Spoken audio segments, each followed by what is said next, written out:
What's up, guys? It's Phantom Nova here. I hope you guys had a happy holiday. And today we're going to be talking about For Honor and how it is basically dead or dying rapidly, at least on console, because it basically is.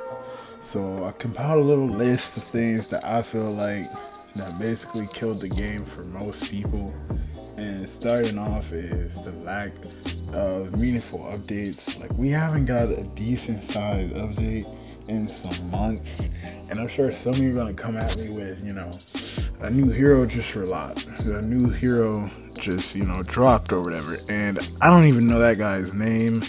But we'll get into the heroes and stuff later. But by updates, I mean like updated executions, like different armor colors, stuff like that. It's all just been super, super slow. And I get like there's a pandemic and stuff going on, but at the same time, there's no excuse of just the crawl of just updates. And the next point I want to talk about is the lack of any kind of real progression. Now, this right here is what really killed the game for me, is because once you put in so many hours, everything just starts to feel the same. Like, the only sense of progression is the gear that you unlock, and even then, to me, it's just purely cosmetic. Like, that's it, because they butchered the perk decks. I don't even care. Once they did the perk rehaul, I didn't even care what I had on. Just whatever looks the coolest, that's what I have on. So once you get to teal gear color, it's basically nothing left for you to do in the game besides just play because you feel like playing. And I don't know, if I'm not earning anything to like show off, or just some sense of I'm getting somewhere, then I just can't play the game because it feels like a waste of time. Then we have the lack of any kind of executions. Like, the executions are just terrible now. Like, we went from having each hero getting their own separate unique executions every couple of months to now everyone just sharing the same one execution. And most of the time, it's not even a good looking execution. It's just some silly bullshit that they just put together and they just called it a day. Like, a lot of them reuse the same assets over and over again, and I just can't stand that. It's a really big pet peeve of mine when I see there's new executions and then I go look and they're fucking worthless. Like, I can't stand that.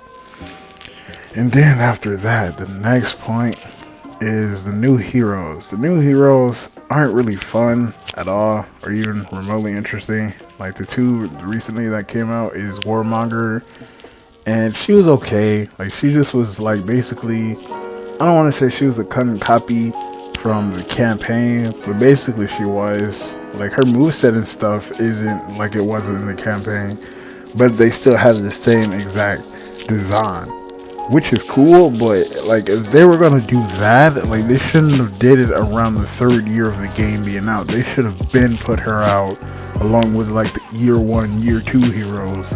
They should have been put her out there if they were just gonna reuse her asset and her model as a whole. And the big problem with that I have with her is that for some reason everyone else speaks different kind of languages, like Japanese. I think the Vikings speak some kind of northern style, and the Knights speak European or whatever, and she speaks English. Why does she speak English? No one else speaks English in the game. So it's really weird when you hear people like Highlander be like, Dom McGlass, and then you just hear Warmonger just stay here. Like, what? Who? You don't speak? Why aren't you speaking English to them? So that just doesn't make any sense to me. And then they added the new guy. I don't even know his name. I don't even see him. Like, when I'm playing, like when I went to go get gameplay, I didn't see not one person playing this new guy. So I don't even know what he does or what his background is or anything like that. So that's how I know that guy isn't interesting. And then another thing after that is that if you are a new player, you are basically chalked. Like, you're not gonna find other new players. They're gonna put you up against some sweaty of the sweats, and you're just gonna have to take it. You're just gonna have to take your L's, and that's that. Like, I have friends that I try to play with, and they haven't been on in years, so they play with me, and they just get the sweatiest of people because I'm like rep 40, so they just get like rep 100s, and it's just a giant sweat fest, and they do not have fun. And even when they go and play on their own, they have that exact same problem because the player base is just so small that it can't find newer players to match up with new players. So it just groups the new players with the old players. Now, I know that's good because, you know, it means there's no skill-based matchmaking or whatever. But at the same time, it really does hurt new people trying to get into the game because they just get absolutely dunked on by the people that have been playing for years now. Then the next point I want to make is the Battle Pass. The Battle Pass is the most pointless thing that they could have possibly added to revitalize the game. Like, I could care less about what's in the Battle Pass.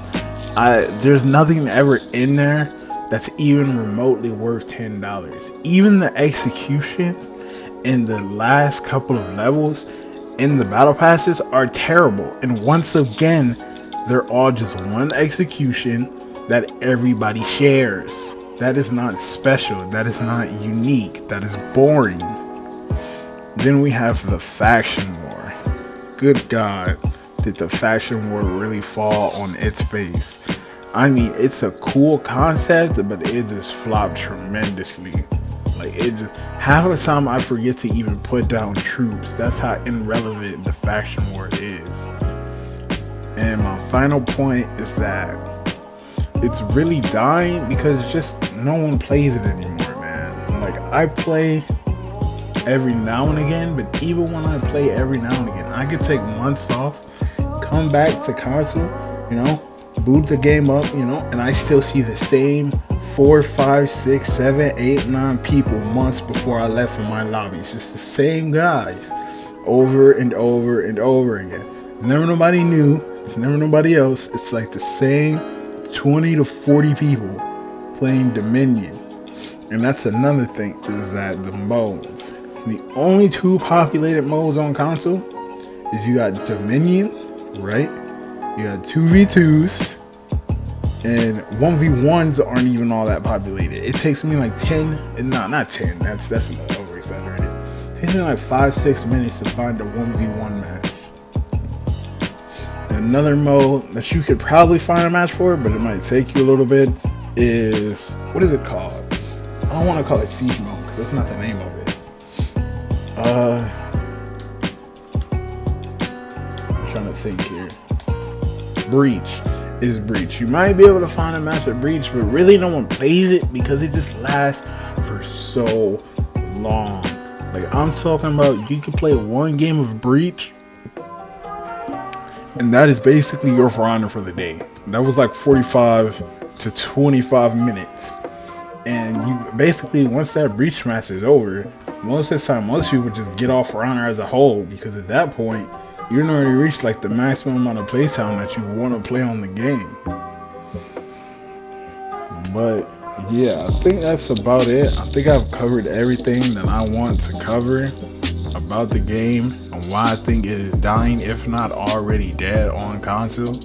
You know, you guys can let me know in the comments if you guys agree or disagree. Like, I really don't mind having this debate, but to me, it's dead, if not already dying. They either need to come out with the For Honor 2, or basically, yeah, they just need to come out with a whole nother game, in my opinion.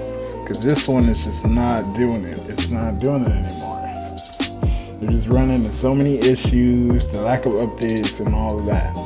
So yeah, hope you guys liked the video. You know, leave a like or even a dislike if you disagree. I don't care. And I'll catch you guys again. This is Phantom Nova, signing out.